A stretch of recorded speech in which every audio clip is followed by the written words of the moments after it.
अस्सलामु अलैकुम वरहमतुल्लाहि वबरकातुहू नहमदुहू व नुसल्ली अला रसूलिल करीम अम्मा बाद अल्लाहुम्मा सल्लि अला मुहम्मद व अला आलिहि व सहाबिहि अजमाइन।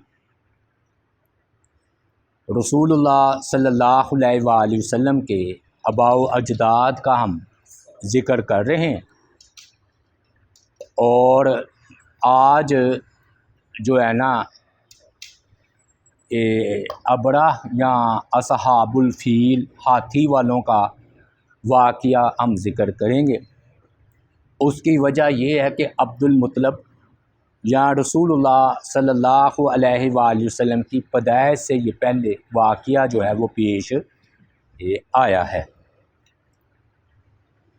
बात इस तरह है कि अल्लाह ताला की ज़ात पाक ने सूरे अल फील में जो है ना फरमाया कि अलम तरा कैफ़ फ़अल रब्बुका बि अस्हाबिल फील अलम यजअल कैदहुम फ़ी तज़लील व अरसल अलैहिम तैरन अबाबील तरमीहिम बिहिजारतिन मिन सिज्जील फ़जअलहुम कअस्फिन माकूल।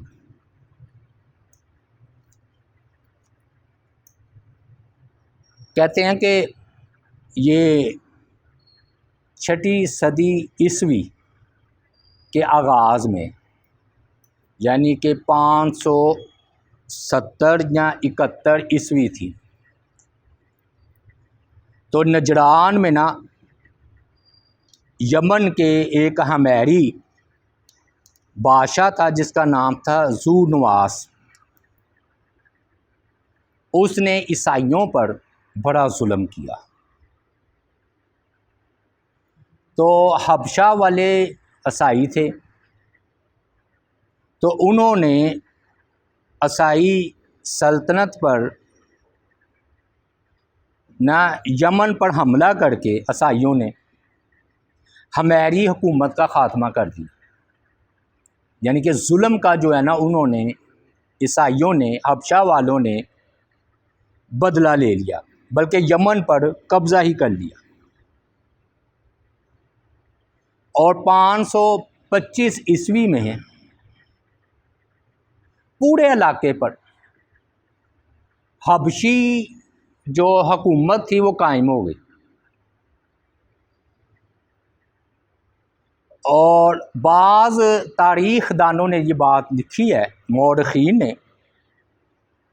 कि यमन पर जिसका कब्ज़ा हुआ था हबशी हुकूमत का, उस फ़ौज का सिपह सलार अबरह था और वो आहिस्ता आहिस्ता ना वो पूरे यमन का ही ना खुद मुख्तार बादशाह बन गया। या अगर बादशाह नहीं समझ बना तो यूँ समझ लीजिए कि अमली तौर पर इसी की हुकूमत थी और इसने ना अपनी हुकूमत को आहिस्ता आहिस्ता मजबूत कर लिया। बाद में इसने कहा कि मैं ईसाइयत को फैलाऊं, और दूसरी बात है कि अरब की जो तजारत है उसको मैं ख़त्म करूं,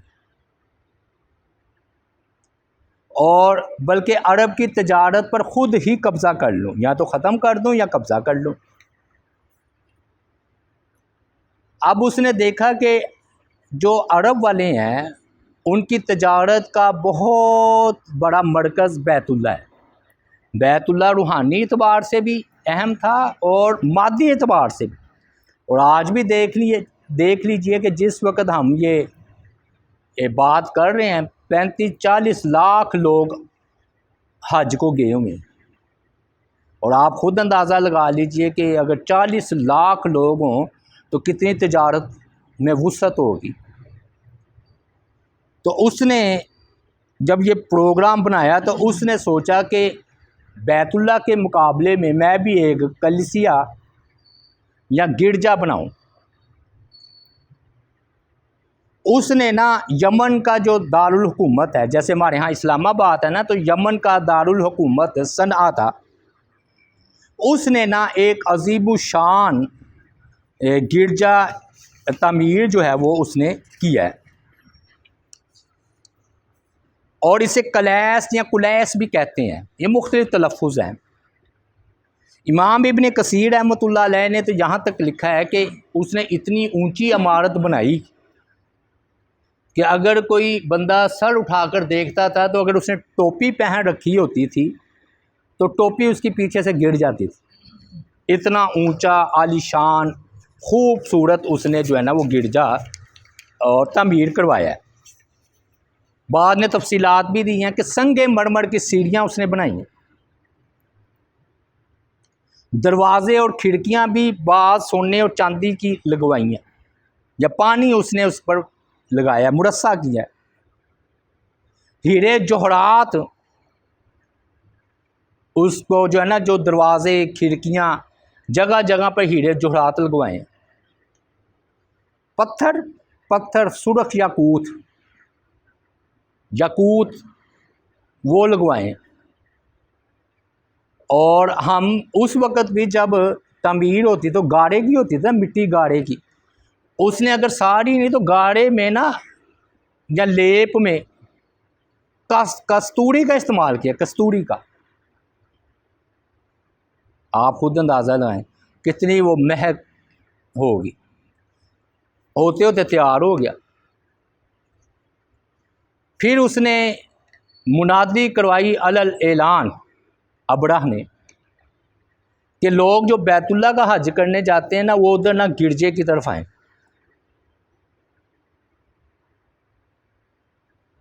चुनाचे जब हजाजियों ने ये बात सुनी, अहले अरब ने, ख़ास तौर पर मक्का वाले, ज़ाहिर है चाहे मुशरक थे काफ़र थे, बैतुल्ला से तो उनकी मोहब्बत थी, बड़ा गुस्सा आया। एक अरबी हजाजी वो गिरजे में दाखिल हुआ और दाखिल होकर उसने उधर पखाना और रफ़े हाजत कर दी। बाज़ कहते हैं दूसरा ये वाक़या भी पेश आया कि किसी ने खैमा लगाया हुआ था, वो भी अरबी ही था। इत्तेफाकन ना शाम को कोई हवा चली और हवा चलने की वजह से ना वो हुआ ये कि चिंगारी सी उठी उधर से और वो गिरजे पर आकर जल रही और वो कोई दरवाज़े कोई खिड़कियाँ कुछ हिस्सा जल गया। सुबह हुई तो अबरा को पता चला कि कोई इधर रफ़े हाजत कर गया, पखाना कर गया। उसे बड़ा गुस्सा आया और कुछ हिस्सा जल भी गया। तो उसने फिर कसम खाई कि जब तक मैं बैतुल्ला को ढा ना दूँ उस वक़्त तक मैं चैन से नहीं बैठूँगा। चुनाचे इस मकसद के लिए ना वो कसम खाकर उधर जो है ना वो रवाना हुआ है। ये ईसवी इतवार से 570 या 571 ईस्वी थी। अब तो 2024 है ना, ये 570 या 71 ईस्वी और 20 अप्रैल थी। तारीख भी दी 20 अप्रैल को उसने जो है ना हमला करने का प्रोग्राम बनाया और अपनी फ़ौज को लेकर निकला है। फ़ौज इसकी कितनी थी? कहते 60,000 फ़ौज थी, क्योंकि असल में बैतुल्ला था ना, उसको पता है कि अहले अरब अगर आए मुकाबले में तो फिर उसका मैं मुकाबला करूँ। और 13 हाथी थी और उसमें एक ख़ास हाथी इसने मंगवाया था, उसका नाम था महमूद। महमूद हाथी का नाम था। 13 हाथी क्यों? वो कहते हैं उसका बड़ा ख़तरनाक प्रोग्राम था। दहशत और रौब डालने के लिए उसने कहा कि एक संगल जंजीर मैं हाथियों के पाँव में डालूँगा 13 और एक जंजीर लंबी करके बैतुल्ला जितना भी बड़ा हो, लोहा था, तो वो पूरी जंजीर के साथ ना मैं बैतुल्ला को इर्द गिर्द उसके करूँगा।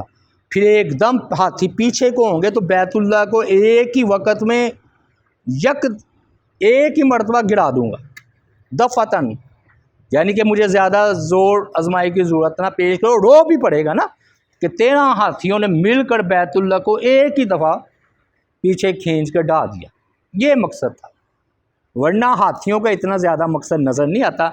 यहाँ तो सिर्फ रोब का दबदबा और एक ये। अब थोड़ी सी दिलचस्प बात यह है कि जब बंदा गुनाह करता है ना, उससे कुछ ना कुछ बेवकूफ़ी ज़रूर हो जाती है। ये तजर्बे की बात है। आप गौर करके देख लें कि आदमी जब नेकी करता है ना, तो वो ज़ाहिर में सादा नज़र आता है, लेकिन वो अक्लमंद हो चुका होता है। और जो बंदा अल्लाह की नाफरमानी करता है, तो वो चाहे अपने आप को जितना मर्ज़ी अक्लमंद समझे, तो वो बेवकूफ़ हो जाता है। अब बेवकूफ़ी इसने ये की कि कोई जासूसी नहीं की कि बैतुल्ला है किधर, हाँ जी। और अगर वो किसी से गाइड रहनुमाई भी ली है इसने, तो उसने गलत रहनुमाई की और उसने ना उनको ताइफ भेज दिया, इसको अबरा को। ये यलगार करता हुआ अबरा पहुंचा और किसी ने उसको कहा था ये कोई लात का मंदिर था, उसको कहा कि ये है जी बैतुल्ला। इधर ना गद्दारी हुई। देखिए, मुशरक ही होता है वो। फिर ना इसका ताइफ का एक सरदार था जिसका नाम मसूद था, वो अपना वफद लेकर अबराह तक गया।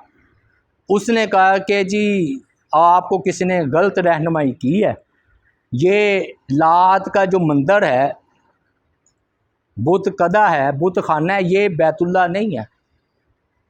हम आपकी सही रहनुमाई करते हैं, आपको बंदा देते हैं जो आपको बैतुल्ला तक पहुंचाएगा।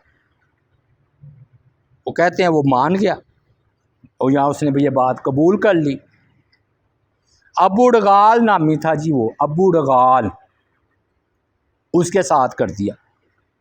अब हैरत की बात यह है कि जब ये 3 कोस के फासले पर था ना, और अलमुगम्मस नामी एक मकाम है, उधर तक अबड़ा पहुंचा है, तो अबू रगाल मर गया और उसकी कब्र जो है ना वो उधर ही है, अलमुगम्मस मकाम पर, और मशहूर भी है।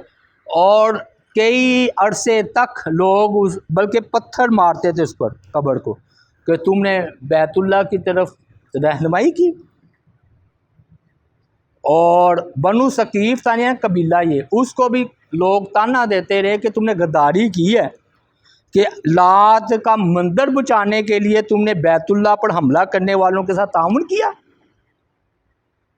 ये फिर वो ताना जो है वो चलता रहा है। अब हुआ ये कि जब ये करीब पहुंचा ना, तो उसके बैतुल्ला के, तो पहले तो इसने हाथी आगे करने थे, बल्कि ये ना उससे पहले इसने लूट मार मचाई। ये होता है एक अंदाज के रोब डालने के लिए।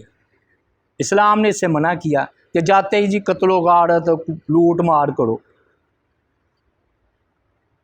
इसने ये किया कि जाते ही अपने अव्वल दस्ता आगे भेजा, उसने अरब वालों के मवेशी लूट लिए और अब्दुल मुत्तलब के 200 ऊँट भी उसमें शामिल थे, वो भी लूट लिए। जब लूट मार इसने कर ली, फिर अपना एक एलची ना अब्दुल मुत्तलब की तरफ भेजा, क्योंकि वही सरदार थे। वो अब्दुल मुत्तलब के पास आया तो उसने कहा कि अबड़ा ने ये पैगाम भेजा है कि हमारा मकसद कत्लो गारत नहीं है, हमारा मकसद ये है कि हम बैतुल्ला आए ढा कर चले जाएं। अगर आप दरमियान में आपने मुज़ाहमत ना की, रुकावट ना डाली, तो हमें आपसे कोई तारुज़ नहीं है, आप पीछे हट जाए, हम बैतुल्ला ढा कर चले जाएंगे। अब्दुल मुत्तलब से जब ये बात की तो अब्दुल मुत्तलब ने कहा हम दरमियान में नहीं आएंगे, क्योंकि बैतुल्ला अल्लाह का है, अल्लाह जाने तो बैतुल्ला जाने, यानी कि उसका घर जाने, जिसका घर है वो हिफाजत करेगा। उसने कहा कि ये बात आप अबरा को जाकर ख़ुद नहीं बता सकते। मैंने कहा ठीक है। वो उस वक़्त तो खैमे ही लगे होते थे ना, चाहे वो आलीशान ही खैमे हों। तो वो अबरा तक गए हैं अब्दुल मुत्तलब। कहते जब वो जो उसने खैमा या दरबार अपना लगाया हुआ था दाखिल हुए हैं, तो मैंने आपको पहले भी बताया था कि अब्दुल मुत्तलब इतनी मशहूर कुन शख्सियत थी इनकी, यानी कि जादू कर देने वाली, जो इनको देखता था ना सहरज़दा हो जाता था। उसने ना अबड़ा खुद उठकर नीचे आकर ना खड़ा हो गया अब्दुल मुत्तलिब के साथ। बल्कि जब बातें हुई हैं तो बातें इतनी प्यारी अब्दुल मुत्तलिब ने की, अकल वाली, कि वो मजबूर हो गया, बल्कि बेख्तियार उसने अपने साथ नीचे बिठा लिया। तख्त पर इसलिए नहीं बिठाया कि लड़ने आया था ना, तो वो कह सकते थे एक तरफ आप लड़ रहे हैं और एक तरफ अब्दुल मुत्तलिब को अपने साथ तख्त पर बिठा रहे हैं, लेकिन वो बेख्तियार जो है ना नीचे आकर बैठ ही गया। बातचीत चली तो अब्दुल मुत्तलिब ने कहा कि ठीक है, आप मेरे 200 ऊँट मेरे हवाले करें। अब ये मुख्तलिफ रवायात हैं। बार रवायत में है कि उसने ये बात कही कि मैं तो आपको बड़ा अक्लमंद समझता था और मेरे दिल में आपकी बड़ी देखते ही कदर व कीमत बैठ गई थी, आपकी बातें सुनकर। आपने बड़ी अकल वाली बातें की हैं, ये बात बड़ी बेवकूफ़ी वाली की है। अब तो मैं बैतुल्लाह को ढाक कर ही जाऊँगा, बाकी मैं आपके 200 ऊँट आपको वापस करता हूँ। तौबा नौज़ बिल्लाह, मैं देखता हूँ कि बैतुल्लाह का रब कैसे बचाता है। बड़े तकब्बुर वाले अल्फाज थे। वो हुआ ये कि वो अब्दुल मुत्तलिब लेकर वापस आए तो उन्होंने अपने सारे इकट्ठा किया मक्का वालों को। उन्होंने कहा देखो बात यह कि 60,000 का लश्कर है, हम उनका मुकाबला नहीं कर सकते, कत्ल हो जाएंगे, इसके अलावा कोई चारा कार नहीं, हमारे बच्चे यतीम हो जाएंगे। बेहतर ये कि हम जब तक ये करके हमला वापस नहीं चला जाता, हम ये करीब की जो पहाड़ियाँ हैं उधर चले जाते हैं। जब वो चला जाएगा फिर आ जाएंगे और देखते हैं कि अल्लाह ताला क्या करते हैं। लोगों ने इस बात को कबूल किया क्योंकि अब्दुल मुत्तलिब सरदार थे, इनकी बात तस्लीम की जाती थी। चुनांचे सारे लोग जो है ना वो अब्दुल मुत्तलिब के साथ मिलकर वो करीब की जो पहाड़ियाँ ना इलाके में उधर चले गए। उधर जाने के बाद ये उधर रह गए हैं। फिर वो अबड़ा जो है ना उधर आगे बढ़ा है। उसने आगे जब बढ़ा है तो वो 13 हाथी थे ना, 13 हाथी, और ख़ास तौर पर महमूद जो हाथी था जो ख़ास तौर पर लेकर आया था, उसको कहा कि चलो भाई आगे। वो ना बैठ गया। अब पहले तो उसको मारा मुरा के वो उठ जाए, वो ना उठा। अब उसे उठाते तो यमन की तरफ उसका रुख करते तो चल पड़ता, बैतुल्लाह की तरफ रुख करते तो बैठ जाता, जैसे वो कोई खौफनाक चीज़ देख रहा हो। वो बात अबड़ा तक पहुंची कि वो हाथी तो चल नहीं रहे। वो आया, उसने ना हत्ता के मारा उसे हाथियों को। फिर उन्होंने कहा कि ये फीलबान किधर है, हाथी को चलाने वाले होते हैं ना फीलबान, वो किधर है। उनको बुलाया क्योंकि वो उनके इशारे समझते हैं ना हाथियों के, तो उनके साथ उनस होता है उनको। तो उसने कहा कि चलाओ जी इसको। अब वो भी चलाना शुरू हो गए। हर उन्होंने अपना हड़बा इस्तेमाल कर लिया, लेकिन मजाल है कि ऊँट जो है वो हाथी जो है ना उठे। हत्ता के कहने वाले कहते हैं उन्होंने सुए लेकर ना, सुए उनसे के साथ हाथियों को ज़ख्मी तक कर दिया, किसी तरह ये बैतुल्लाह की तरह रुख करे। लेकिन वो जितने भी वो मारते थे असले के साथ, नेज़ों के साथ, तलवारों के साथ, छुरे, लेकिन वो ठस से मस नहीं हुए। वो फिर ना अचानक ये कफ़ियत तारी थी कि ये ना जिधर पहाड़ थे ना उधर ही से ये परिंदों के झुंड, मैं अबाबिल इसलिए तर्जमा नहीं कर रहा कि वो बाद लोग फिर अबाबिल तर्जमा नहीं करते, झुंड के झुंड परिंदों के ये आए हैं। वो उन्होंने आते ना उनके था कि 2 पंजों में कनकरियाँ थी और 1 चोंच में। वो आए हैं, हाँ जी। वो आते ही उन्होंने 60,000 की आप अंदाज़ा लगाएं फ़ौज थी। जैसे ही उन्होंने वो कंकरी फेंकी, वो गोली की तरह जैसे आई हैं और वो ना जिसको लगती उसके आर पार हो जाती। हाथी को भी लगी, ये अबड़ा को भी लगी। वो तो जी अफरा तफरी बर्पा हो गई, उधर हलचल बर्पा हो गई। बना क्या इधर, वो अफरा तफरी में भगदड़ मच गई। जैसे नहीं होता वो एक दूसरे को, हाथियों ने अपने बंदों को कुचल डाला। बैतुल्लाह को ढाने आए हैं वो अपने बंदे, क्योंकि उन्हें पीछे की तरफ चलना ना, आगे तो जा ही नहीं रहे थे। तो मेरा ये क्यास है कि वो फरिश्ते या कोई गैबी मखलूक, अल्लाह के बड़े लश्कर हैं, अल्लाह के बड़े लश्कर हैं। तो अल्लाह के लश्करों में से वो कोई देख रहे थे, तो अल्लाह का हुक्म, वो आगे नहीं बढ़े। फिर ना ये इतना वो था, कहते हैं वो किताबों में आया है तारीख में, कि जिसके वो लगता था जिस्म उसका गलना शुरू हो जाता था और झड़ना शुरू हो जाता था।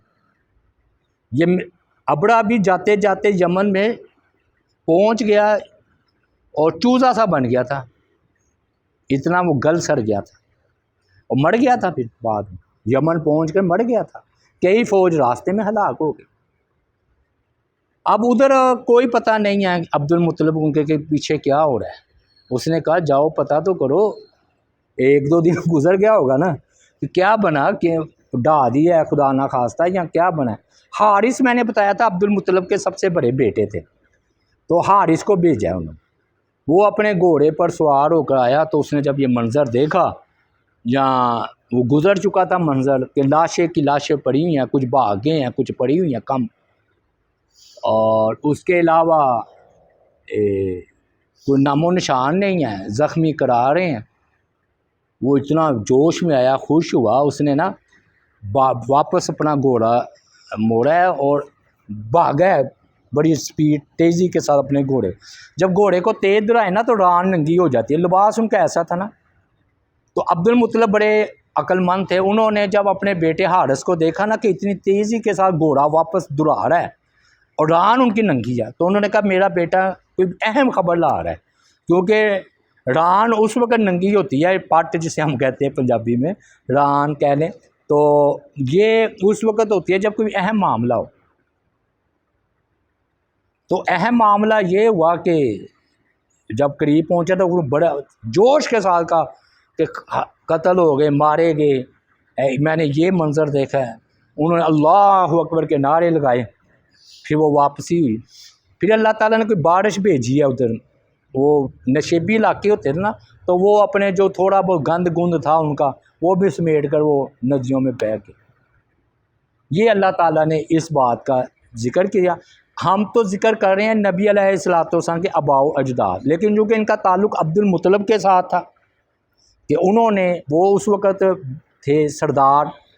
इससे हमें मैं 5 मसले बयान करके तो आगे थोड़े से हमें सबक भी तो मिले ना, जो वाक़ई में जो हमने सबक बयान करने होते हैं, तो वो सबक बयान करके हम अपनी बात को समेटते हैं। पहली बात इल्मी है। इल्मी ये है कि कुरान मजीद में सूरह आले इमरान में आ रहा है, और ये अहले इल्म समझेंगे इसको, या ईसा इन्नी मुतवफ़ी का व राफ़ी का इलैया व मुतहिरू का मिनल्लज़ीना काफ़रू व जाइलुल्लज़ीना तबऊ का फ़ौक़ल्लज़ीना काफ़रू इला यौमिल क़ियामा। क्या ईसा, मैं मुख्तसर कर रहा हूँ, तो तेरे ताबेदार हैं ना, उनको मैं क़यामत तक के लिए गालिब रखूँगा। तो मैंने बाद लोगों का बयान सुना तो वो अजीब इस्तदलाल कर रहे थे, देखे जी क़यामत तक ईसाई गालिब रहेंगे, कभी भी मगलूब नहीं होंगे। ये अगर चाइना भी अगर सोच रहा है कि मैं अमेरिका के ऊपर गालिब आ जाऊंगा, तो ये हो नहीं सकता, इन्होंने गालिब रहना है।